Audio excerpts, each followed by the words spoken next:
Olá, eu sou o professor Lucas Neto. Sejam bem-vindos a mais um programa Escola Bíblica no seu lar. Hoje nós vamos estudar a lição de número 7, que tem como título Benignidade, um escudo protetor contra as porfias. Dentro deste tema nós vamos falar sobre 3 assuntos.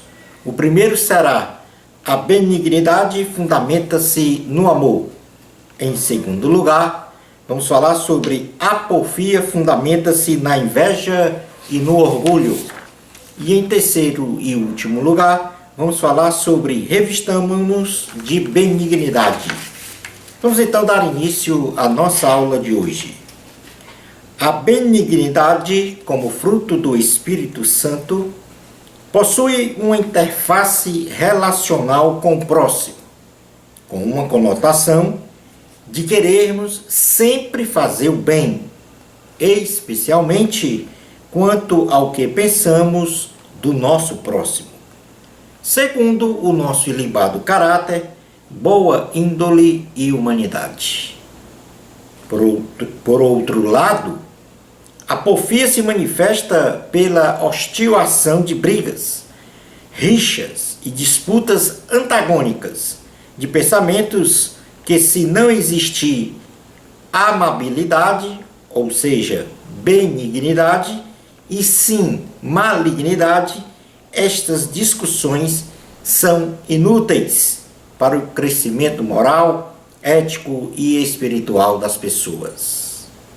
Nesta presente lição, estudaremos sobre a benignidade e a porfia quanto à sua definição, suas características bíblicas e como nos revestimos da benignidade em nossa vida cristã piedosa.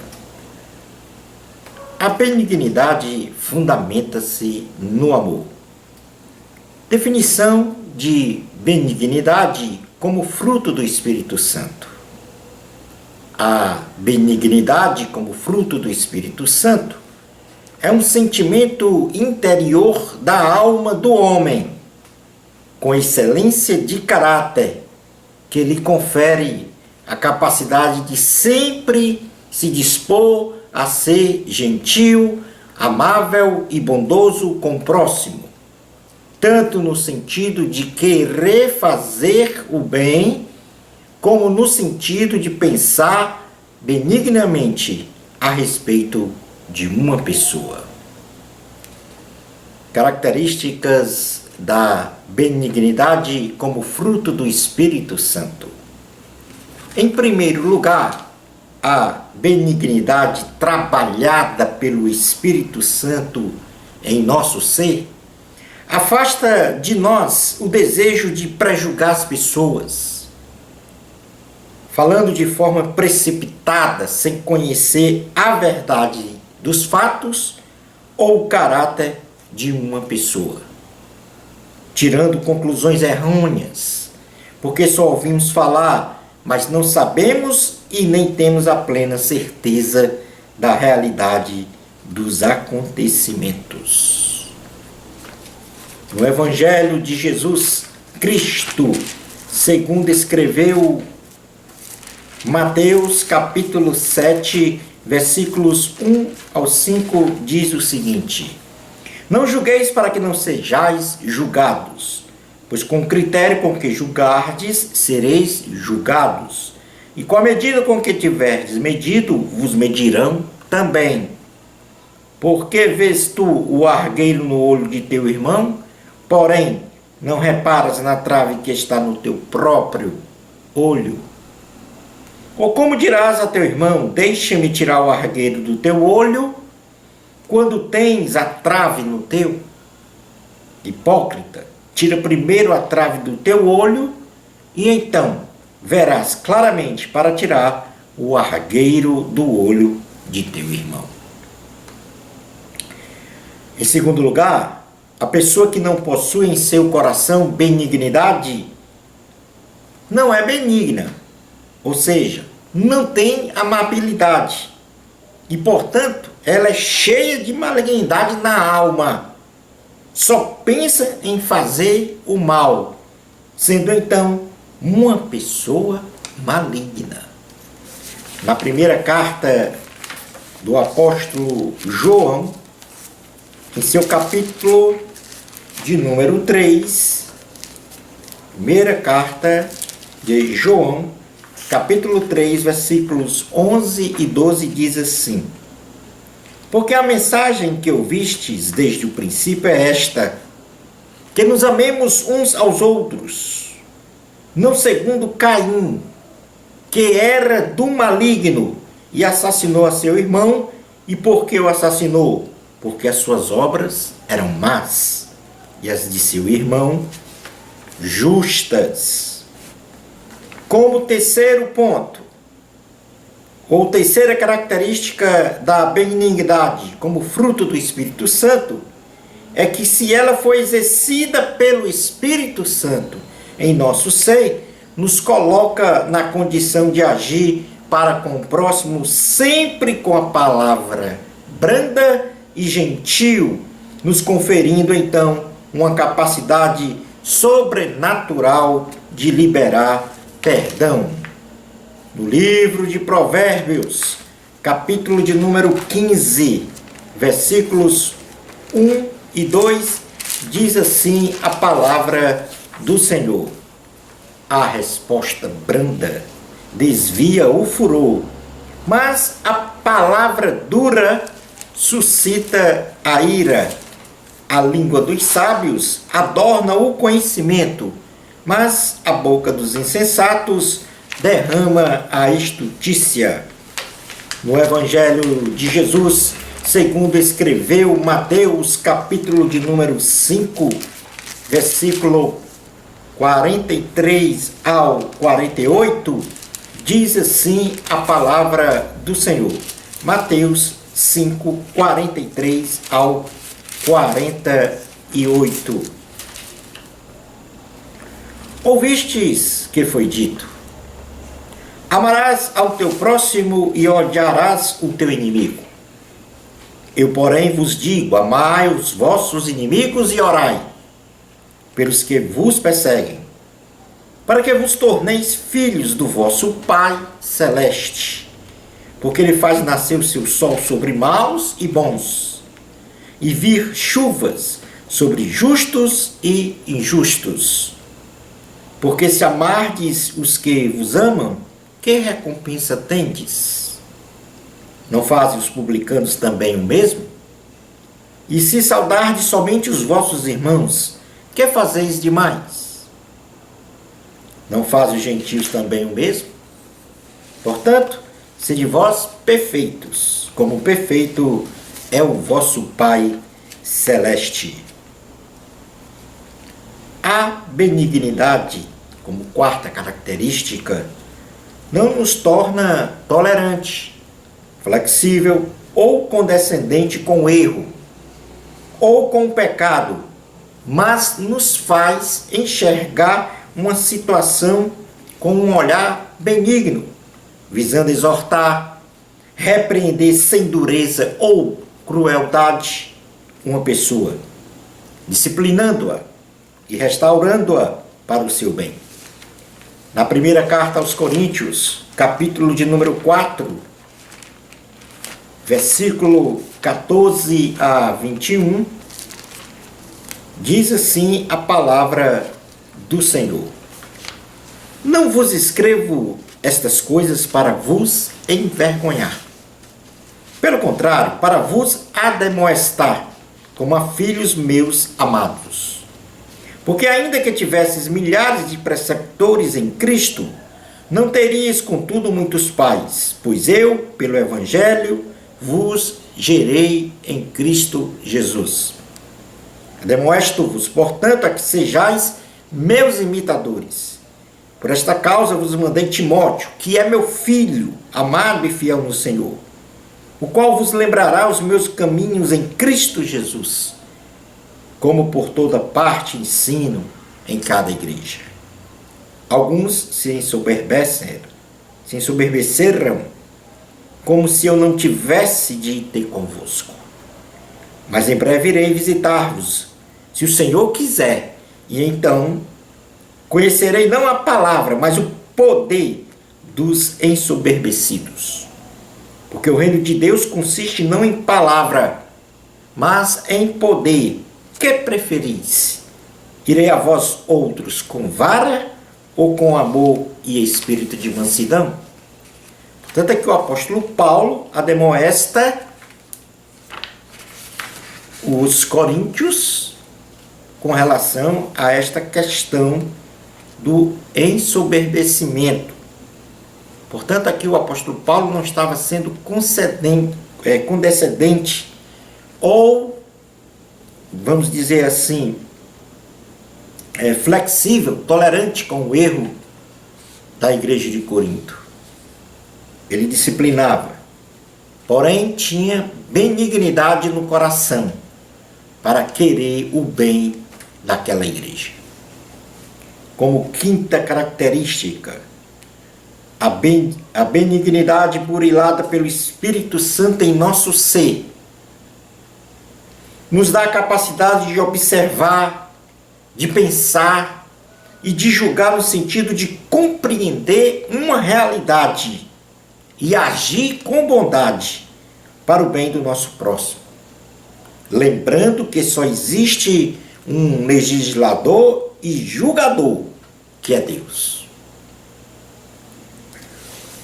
A carta de Tiago, capítulo de número 4, carta de Tiago, capítulo de número 4, versículos 11 e 12, diz assim: Irmãos, não faleis mal um dos outros.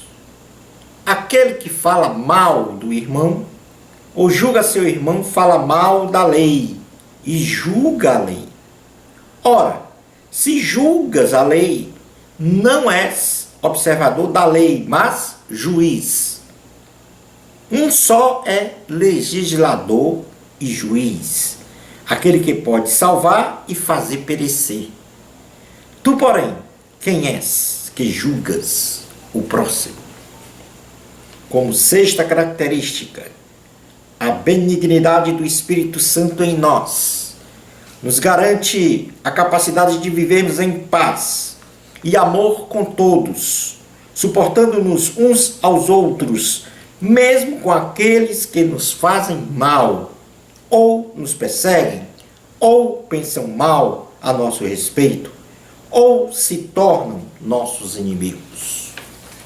Na carta aos Colossenses, capítulo de número 3, versículos 12 a 17, diz assim a palavra do Senhor: Revesti-vos, pois, como eleitos de Deus, santos e amados, de ternos afetos de misericórdia, de bondade, de humildade, de mansidão, de longanimidade. Suportai-vos uns aos outros, perdoai-vos mutuamente, caso alguém tenha motivo de queixa contra outrem. Assim como o Senhor vos perdoou, assim também perdoai vós. Acima de tudo isto, porém, esteja o amor, que é o vínculo da perfeição. Seja a paz de Cristo o árbitro em vosso coração, a qual também fostes chamados em um só corpo, e sede agradecidos. Habite ricamente em vós a palavra de Cristo. Instruí-vos e aconselhai-vos mutuamente em toda a sabedoria, louvando a Deus com salmos e hinos e cânticos espirituais, com gratidão em vosso coração. E tudo o que fizerdes, seja em palavra, seja em ação, fazei-o em nome do Senhor Jesus, dando por ele graças a Deus Pai. Como sétima característica da benignidade como fruto do Espírito Santo, a benignidade exercida pelo Espírito Santo em nosso ser, ou seja, quando ela é exercida, só nos faz bem em todos os sentidos das nossas vidas. Provérbios 11:17 diz assim a palavra do Senhor. Provérbios, capítulo de número 11, versículo 17. O homem bondoso faz bem a si mesmo, mas o cruel a si mesmo se fere. Como oitava característica da benignidade, nós temos que ela está fundamentada no amor. E a maior prova da benignidade de Deus está no Evangelho de Cristo, segundo escreveu o apóstolo João, no capítulo 3, versículo 16, que diz assim: porque Deus amou ao mundo de tal maneira que deu seu Filho unigênito, para que todo que nele crê não pereça, mas tenha a vida eterna. Deus é a fonte da benignidade, porque só pensa em fazer para nós o bem e quer sempre o nosso bem. É da sua essência, da essência de Deus querer fazer o bem, ou seja, a benignidade, e fazer o bem, bondade, para toda a humanidade, comprovadamente manifestado pelo seu ato de salvar a todos, sem acepção de pessoas. No livro de Jeremias, capítulo de número 29, versículos 11 ao 13, diz assim a palavra do Senhor: eu é que sei que pensamentos tenho a vosso respeito, diz o Senhor, pensamentos de paz e não de mal, para vos dar o fim que desejais. Então me invocareis, passareis a orar a mim, e eu vos ouvirei. Então buscar-me-eis e me achareis, quando me buscardes de todo o vosso coração. Passando para o item 2 da lição, nós vamos falar agora sobre a porfia fundamenta-se na inveja e no orgulho. E começamos logo definindo o que seja porfia. A porfia, como obra da carne, é o comportamento que uma pessoa possui, manifestada pela atitude de sempre brigar ou de criar rixas com o seu próximo, de forma gratuita, mantendo disputa e oposição sem nenhum motivo, suportada pelo orgulho, ou seja, se achar superior aos outros, e inveja, que se tipifica como desgosto ou pesar pelo bem dos outros. Algumas características da porfia como obra da carne. A porfia como predisposição para uma pessoa ser hostil a outra se materializa por meio de brigas e rixas que geram imperativamente disenções e divisões. Na primeira carta aos Coríntios, capítulo de número 11, versículo 16 e 18, diz assim a palavra do Senhor. Primeira carta aos Coríntios, capítulo 11, versículos 16 ao 18. Contudo, se alguém quer ser contencioso, saiba que nós não temos tal costume, nem as igrejas de Deus. Nisto, porém, que vos prescrevo, não vos louvo, porquanto vos ajuntais, não para melhor, e sim para pior. Porque, antes de tudo, estou informado haver divisões entre vós, quando vos reunis na igreja. e eu em parte o creio. Aqui o apóstolo Paulo volta a falar com a igreja de Corinto, ou seja, com os coríntios, e dentro da celebração da ceia do Senhor havia divisões. Então ele estava admoestando as pessoas a não realizarem divisões. Isto por causa das porfias, das brigas e rixas que geravam então essas divisões. Em segundo lugar, a porfia exercida por uma pessoa, ela caracteriza que esta pessoa está dominada pelos laços do diabo e, portanto, precisa de arrependimento para conhecer plenamente a verdade de Deus. Na segunda carta a Timóteo, capítulo de número 2, versículos 22 a 26, diz assim a palavra do Senhor: foge, outro sim, das paixões da mocidade. Segue a justiça, a fé, o amor e a paz com os que de coração puro invocam o Senhor. E repele as questões insensatas e absurdas, pois sabes que só engendram contendas. Ora, é necessário que o servo do Senhor não viva a contender, e sim deve ser brando para com todos, apto para instruir, paciente, disciplinando com mansidão os que se opõem, na expectativa de que Deus lhe conceda não só o arrependimento, para conhecerem plenamente a verdade, mas também o retorno à sensatez, livrando-se eles dos laços do diabo, tendo sido feitos cativos por ele para cumprirem a sua vontade.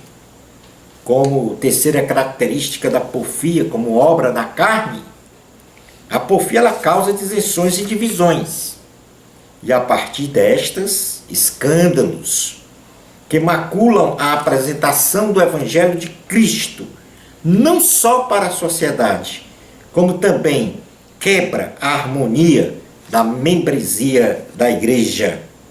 Mateus, capítulo 7, versículo 6, Evangelho de Jesus, segundo escreveu Mateus, capítulo 7, versículo 6, diz: não deis aos cães o que é santo, nem lanceis ante os porcos as vossas pérolas, para que não as pisem com os pés e, voltando-se, vos dilacerem. No Evangelho de Jesus, segundo escreveu Lucas, capítulo de número 17, versículos 1 e 2, diz assim a palavra do Senhor. Lucas 17, 1 e 2. Disse Jesus a seus discípulos: é inevitável que venham escândalos, mas ai do homem pelo qual eles vêm. Melhor fora que se lhe pendurasse ao pescoço uma pedra de moinho e fosse tirado no mar, do que fazer tropeçar a uns destes pequeninos. Como quarta e última característica da porfia como obra da carne, se aquele que porfia contra o Evangelho de Cristo, se ele não quer restauração da sua alma, após reiterados esforços de pregação da verdade em Cristo Jesus, para que ele se liberte, não há outra opção a não ser se afastar dele. Carta aos Romanos, capítulo de número 16, versículos 17 e 18, diz assim a palavra do Senhor. Romanos 16, 17 e 18. Rogo-vos, irmãos, que noteis bem aqueles que provocam divisões e escândalos, em desacordo com a doutrina que aprendestes. Afastai-vos deles.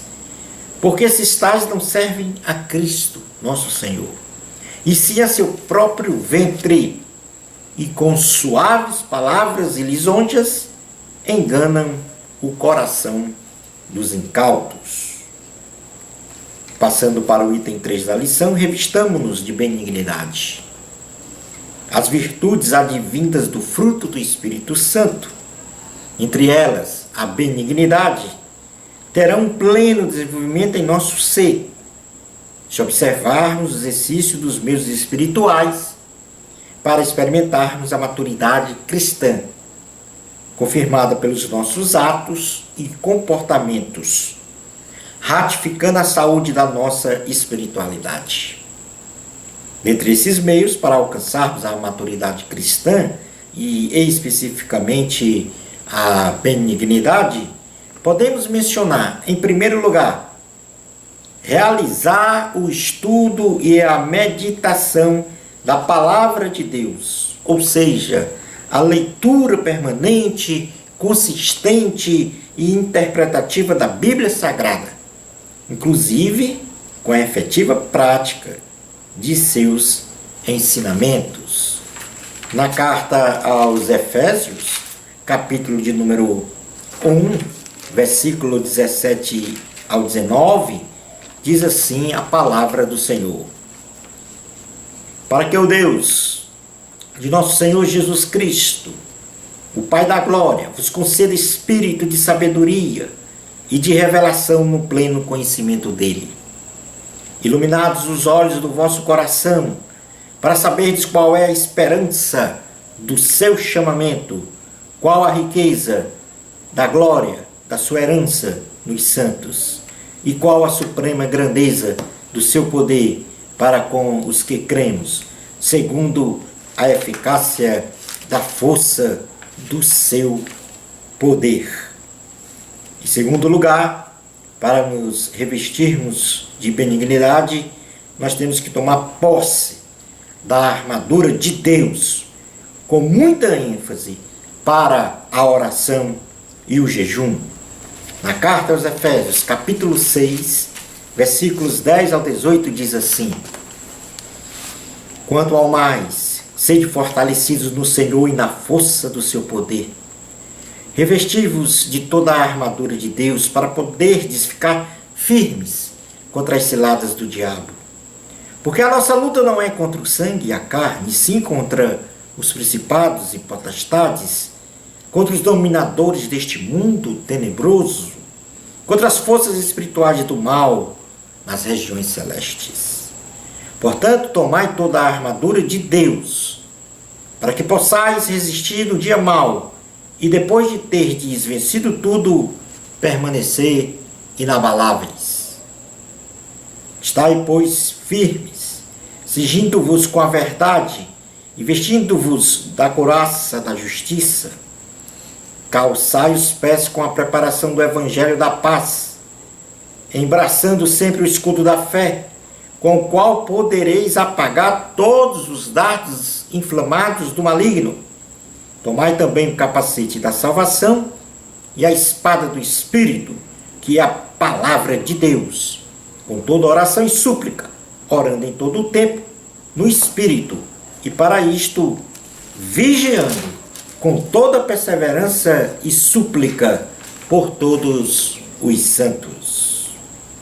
Como terceira ação para nos revestirmos de benignidade, devemos promover a cada dia a nossa santificação, vivendo segundo a lei do amor e em santidade, trabalhando de forma honesta, sem contendas e opressões para com o próximo, adorando sempre o Senhor. Concluindo a nossa aula de hoje, se a nossa vida é verdadeiramente presidida pelo Espírito Santo, não devemos permitir que a porfia inunde o nosso coração, pois esta é obra da carne e está sob o domínio do maligno. Porém, o fruto do Espírito pela virtude da benignidade, querer fazer o bem, e pela qualidade da bondade, fazer o bem, nos eleva a ser imagem e semelhança de Deus. Louvado seja o Senhor. Bênçãos especiais de Jesus para você. Amor a Cristo, a glória é de Deus. Até ao nosso próximo programa, Escola Bíblica no seu lar, se Deus permitir.